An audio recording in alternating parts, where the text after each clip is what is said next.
Hello, everyone, and welcome back to Sensory of Animal-Assisted Services and Service Animals. I'm Ari, and I use she and they pronouns.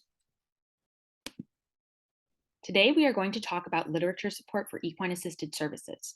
Before we get started, I would like to note that some of the literature we discuss uses terms and outcome measures that may be triggering or upsetting for autistic and other neurodivergent people.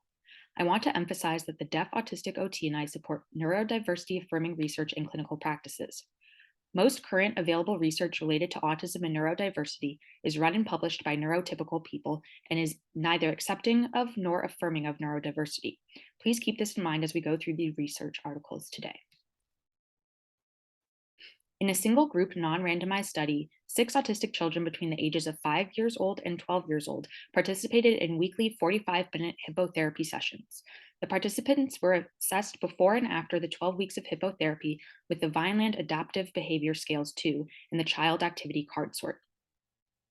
Participants' motor control was evaluated pre- and post-intervention via video motion capture and force plates. Multiple significant results were found post-hippotherapy intervention. Significant results included decreased postural sway and significantly increased participation in self-care activities, low-demand leisure activities, and social interaction. The research also notes an increase in adaptive behaviors following hippotherapy, with adaptive behaviors defined as receptive communication and coping.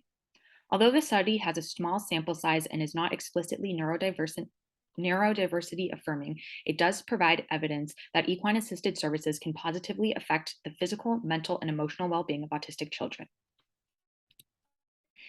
In a 2021 systematic review, researchers found preliminary evidence supporting the use of equine-assisted services to promote the psychological functioning of children with ADHD and to improve the core symptoms of ADHD, hyperactivity, impulsivity, and inattention.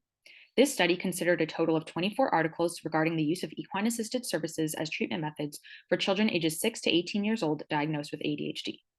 While this study has significant limitations, it provides a basis for pursuing future controlled studies with bigger sample sizes and investigation of specific effects of different types of equine-assisted services on salient aspects of ADHD. In a 2016 single case design study with 7 autistic participants ages 4 to 8 years old, researchers investigated the effect of equine-assisted services on participants' degrees of engagement in adult-directed activities. Participants demonstrated improvement in engagement both immediately following the equine-assisted intervention and in the follow-up periods later. In a randomized control study, 24 autistic youth ages 6 to 13 years old were randomly assigned to receive occupational therapy in either an equine environment or a garden environment. The outcome measures investigated in this 2021 study included feasibility and acceptability of manualized occupational therapy in an equine setting.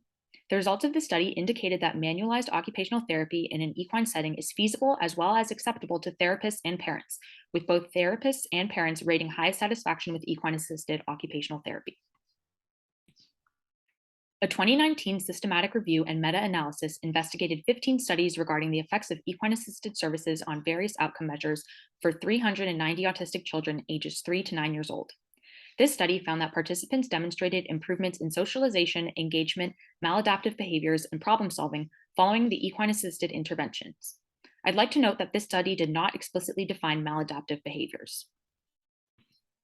A 2020 systematic review and meta-analysis investigated 23 articles regarding the effects of equine-assisted therapy on exercise tolerance, quality of life, mobility, interpersonal interactions, and relationships for people with disabilities. This meta-analysis found strong evidence for equine-assisted therapy positively affecting disabled people's exercise tolerance and quality of life. Furthermore, the study found moderate effects for the positive effects of equine-assisted therapy on all other aforementioned outcome measures considered in this study. This 2020 systematic review examined 10 qualifying articles to investigate the effectiveness of equine-assisted services on several outcome measures in the treatment of children with ADHD. This study found that there is an overall positive impact of equine-assisted services on behavioral, psychological, and physical symptoms for children with ADHD and notes that there is a need for further investigation. Please join us later today for literature support for therapy and service animals. If you have questions, please post them in the comments section of this video.